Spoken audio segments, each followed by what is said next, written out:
I'm Chris 2. I play guitar and sing in White Wives. I'm Chris 1. Chris Head, and I play guitar in White Wives. I'm Tyler. I play drums. I'm Roger, and I play guitar and also sing. So just talking about the formation of the band, all being from the Pittsburgh area, how exactly did things come about for you guys to start, something completely different with White Wives?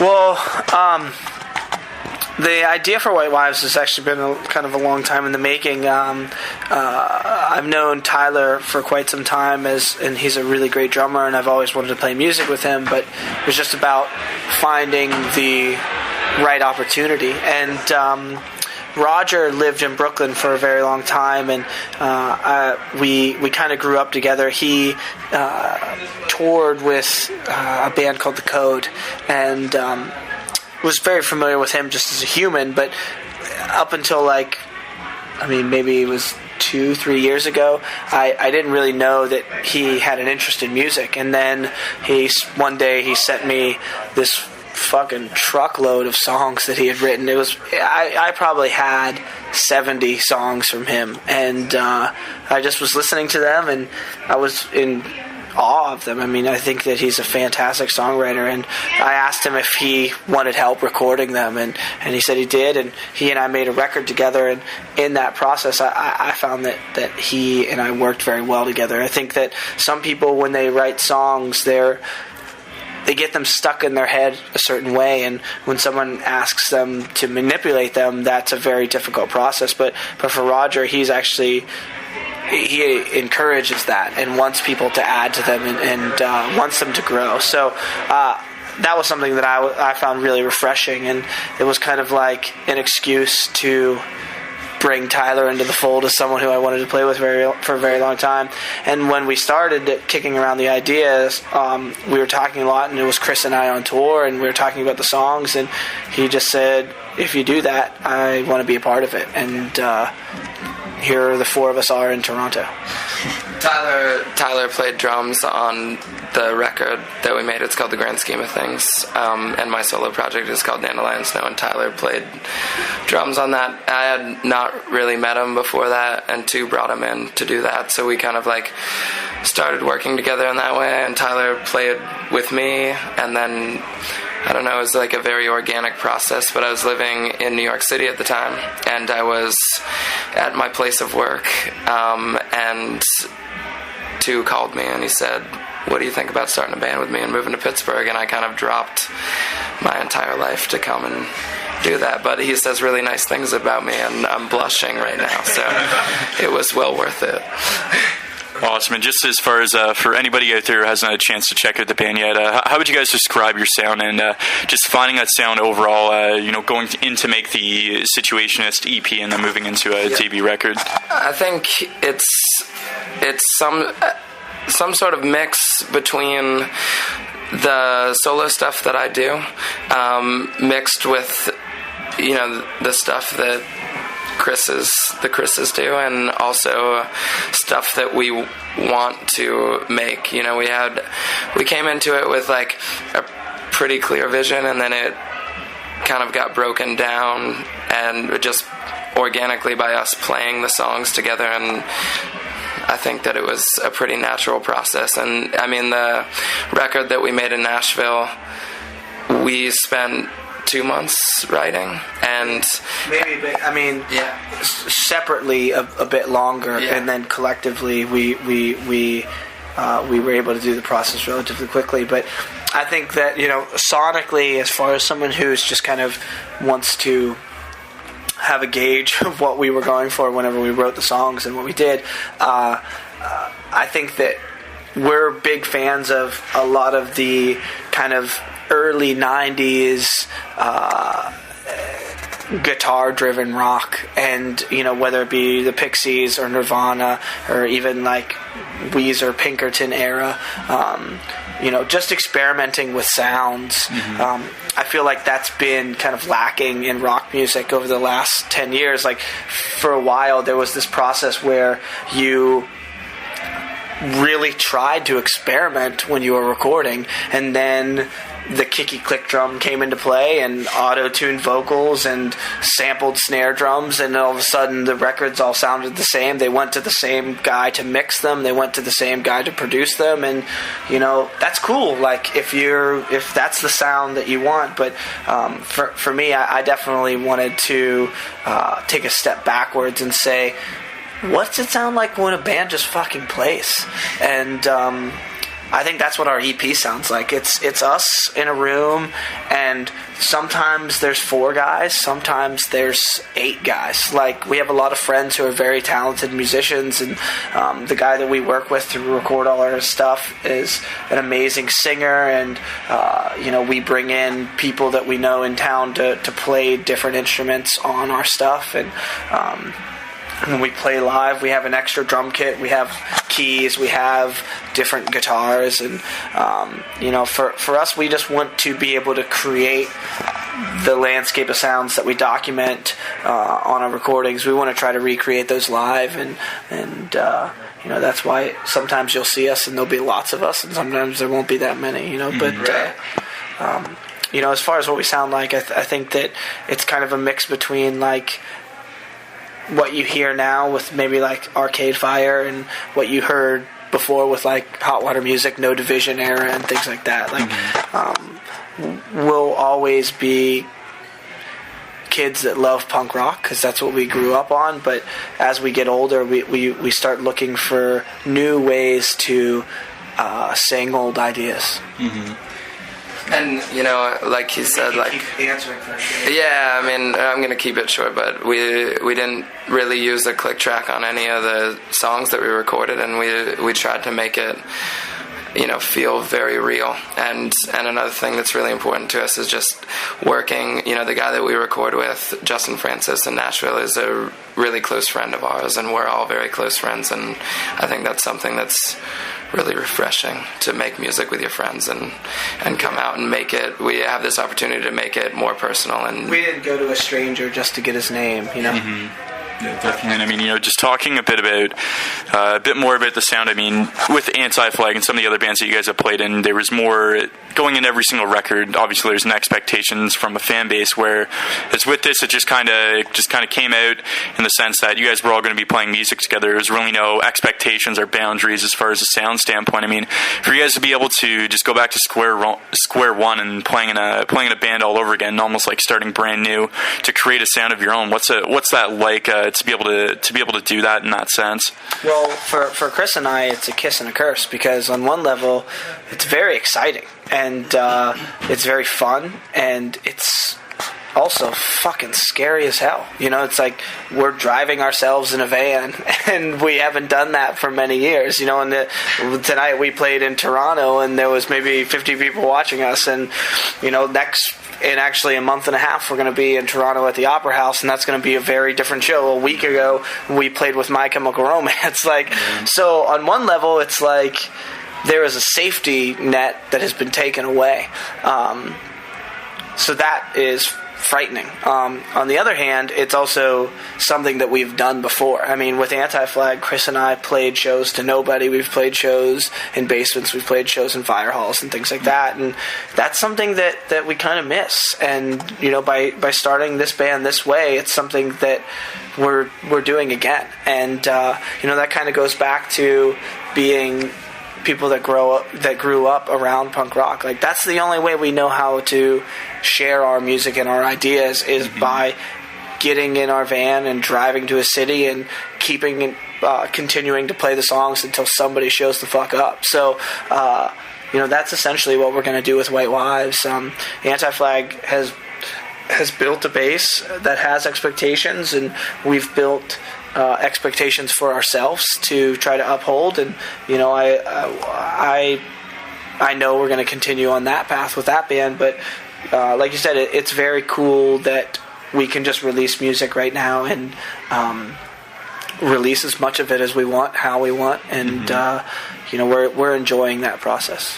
And I think it's really different for, individually for everyone in the band, because for me this is sometimes a step up from what I do. Like I play in a lot of basements and I do those things, and we all came from the same scene, and we all believe in doing things from the ground up.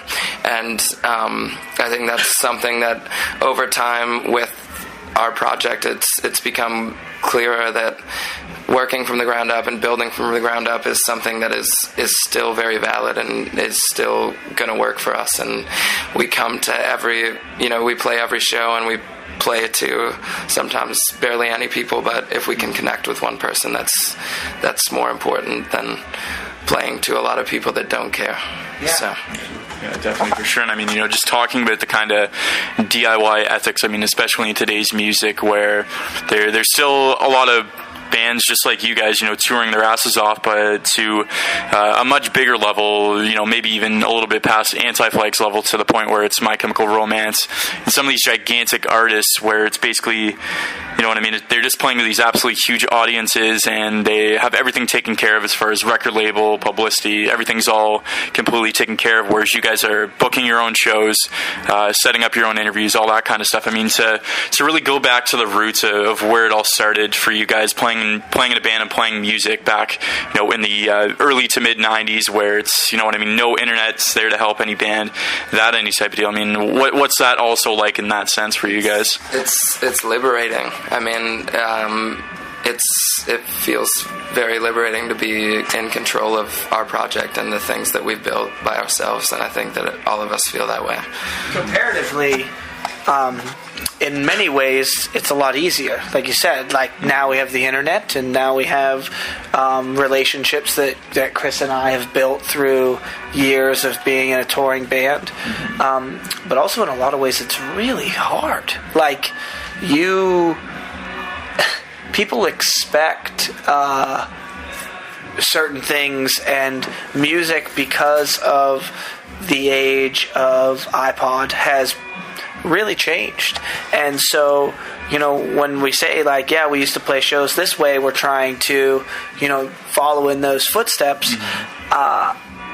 A lot of ways the things are different. Like, you'll talk to a band that, because of the amount of friends they have on a web page, everyone is raving about, but they've only written one song and they're not really a real band, and you're just like, what the hell is going on here? And so in that respect, it was like, I do remember, I don't want to say a long time ago, but whenever Anti-Flag was beginning, you would hear about a band from the West Coast from their 7-inch or from their record. Now you can hear about a band from Tunisia like instantly. So it is a very different landscape that we're trying to navigate, but I do believe that the real way that you connect with people is by being in front of them, playing your songs that you love as well as you can, and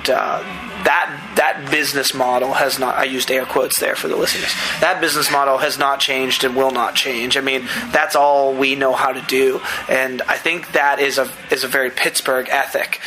It's not a New York or Los Angeles ethic of playing in the same bar until the guy who's going to, again, air quotes, find you or discover you, and then you get exposed to the masses.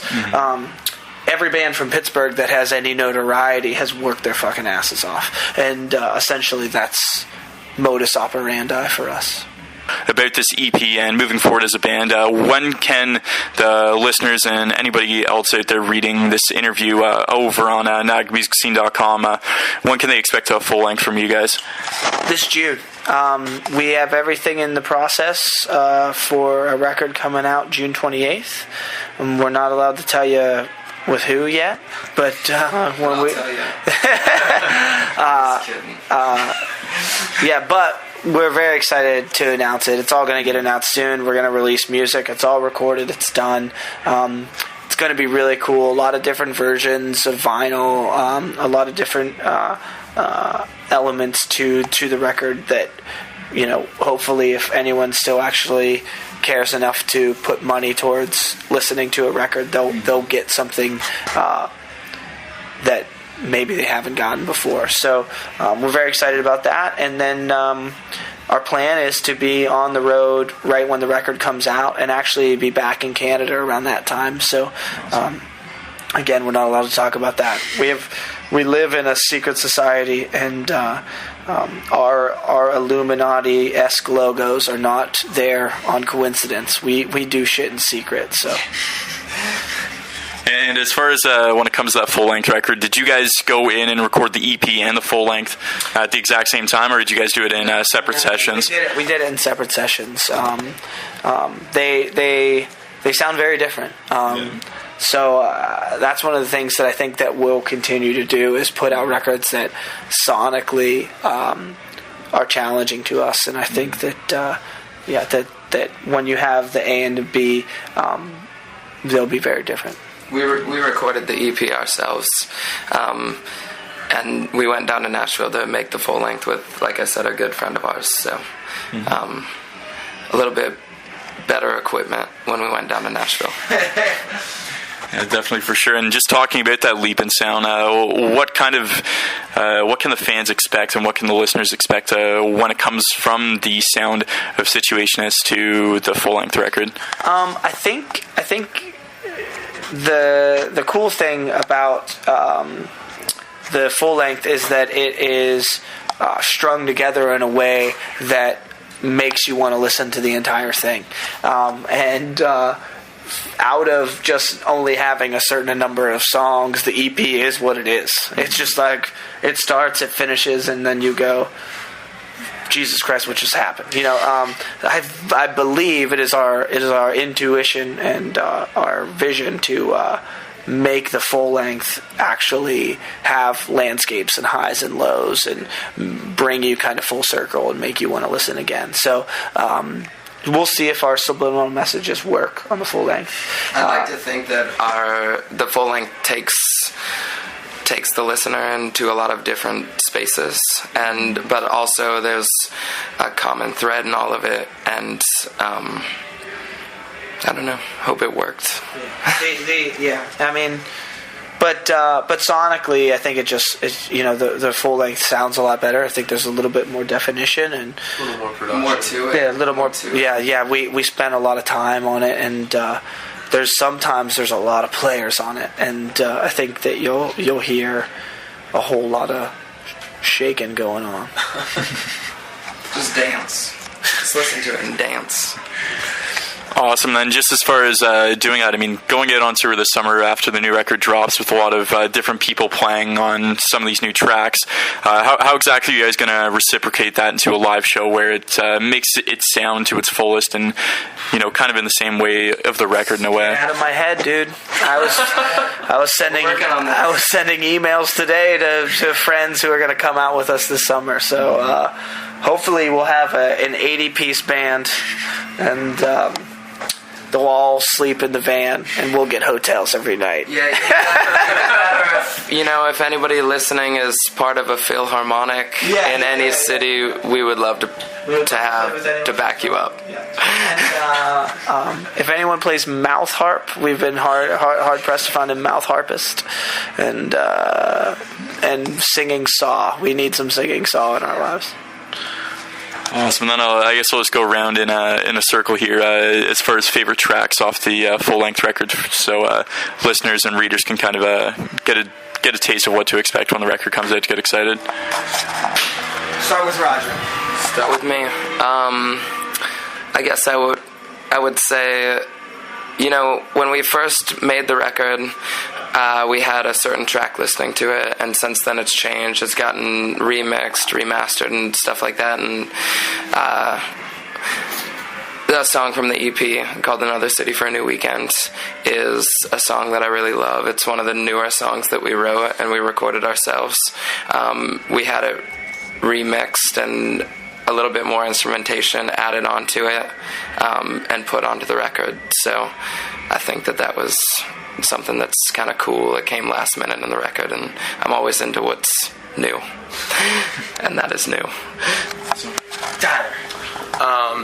Am I allowed to answer this? Yeah. Okay, thanks. There's a song called Indian Summer on the record. I think it's just composed song, and it's a good mix of. It's a little bit of everything what White Wives is, I believe so, lyrically and just the musicianship in the track. So that's my favorite.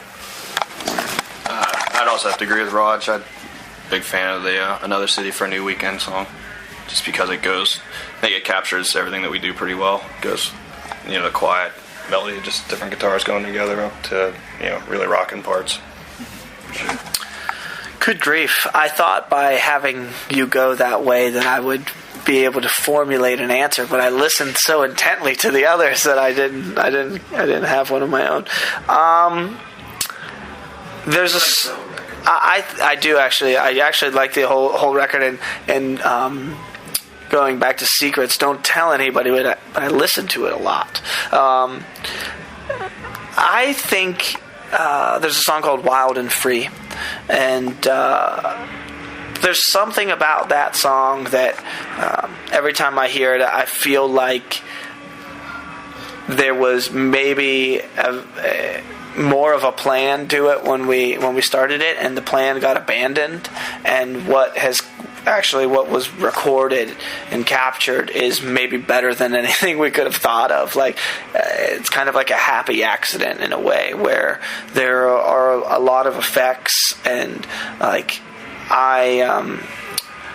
for people that are guitar nerds, I found this pedal, this envelope filter pedal, that it was just used and was really cheap, and I bought it on a whim and like hit the button, and it made the sound and wrote the song, and it was like, okay, let's go. And I think that, for me, that's a really cool experience, because whenever it comes to my songwriting, I'm really I base a lot of it off of intuition, and if something doesn't feel right, I just abandon it. And I think that's kind of a song that like we slaved over, and I don't ever really do that. So at the end of it, I feel like it was worth the work. So that will definitely be your favorite song, and all the other choices are shit. Yeah, I mean, you just put that envelope filter on and hit an A minor, and the song just goes. The song just goes, exactly. And as far as just from a lyrical standpoint on the full-length record, where'd you guys really go to from a songwriting standpoint? Man, it's all over the place. I think that fortunately for the songwriting and unfortunately for our sanity, Roger and I have had a lot of really shitty things happen to us. I think one of the reasons that we get along is that we kind of come from similar backgrounds where things in our life may not have been laid out as well as they could have been, but we've found our own way through it all, and so I think there's a lot of emotion that goes into it. But again, there's also, it's like there are songs that you would consider political, but I think that there's not a single song that is political the entire way through. It goes a different way. And interestingly enough, the other day I saw a Paul Simon interview on like 2020 or some shit like that, and he was talking, and you always think about him as being not only like this great singer-songwriter who wrote Me and Julio Down by the Schoolyard, he also was a political activist. And one of the things that he said is that he's never written a song that is completely a political song. There's always a lyric or two in it about a relationship that he's had with someone, or a different perspective on that issue. And it kind of coincidentally like set something off in my brain. Like, that's kind of the record that we wrote, where if you are looking for a song to get fired up, there's that song's on there. But if you're looking for a song to empathize with, I believe that's on there as well. Absolutely. I write a lot of love songs, and I love most things, and I write songs about most things. So I think there's a lot of love songs on the record. About most things. About most things. I was hanging out with this little girl that my girlfriend nannies the other day, and she told me, I know about most things. And I said, you'll have to teach me one day. Awesome. And then just as far as plans coming up over the next few months into the summer of 2011, just for listeners out there, maybe they're just tuning in now, just so they can find out when the record's coming out, kind of tours you guys have going on, anything like that? Yeah, I mean, we're working on all that stuff in June. End of June, we're gonna put out a record. I think pretty soon all the announcements will come out, and a little bit of touring, the record, all that stuff will have some clarity. But you can definitely go to wearewhitewives.com. It is a very simple home for all things related to us, and hopefully it has the answers. And if not, you can ask. Just ask. Just push the button. It says ask. Ask White Wives right at the top. And I mean, just talking a bit about that, how helpful of a tool is that for you guys? It's, MySpace, all the shit that used to get lost, even Twitter sometimes, it's pretty easy for bands to get lost, their fans that way, whereas you just have with Tumblr, just an ask button like that. I mean, how has that helped you guys connect with the fans? Has it been something over the past bit? We've booked shows because of it. That's true. Yeah. That's true. We've also gotten a lot of really strange questions, like what kind of underwear I wear. Yeah. Answer is nope. Yeah, it gives us the ability to express ourselves creatively. It actually is really cool because we've had people say, hey, you got to play this place, and we go, okay, we don't know where the fuck that is, tell us. And they tell us, and we're able to play that place. Like, it's happened twice. I held up 3 fingers when I said twice. So while a valuable tool, if you're in the van together and you want shenanigans, we can answer your question in a very shenanigan way. There's got to be more ridiculous questions out there. Just push the ask button. Awesome. Well, thanks a lot for joining me for the interview today, guys. And something I like to do with the bands I interview at the end of every single interview is I get them to pick a song from their catalog, and then a song by any band, any artist, any genre. So if you want to pick a White Wives song and another song, go for it.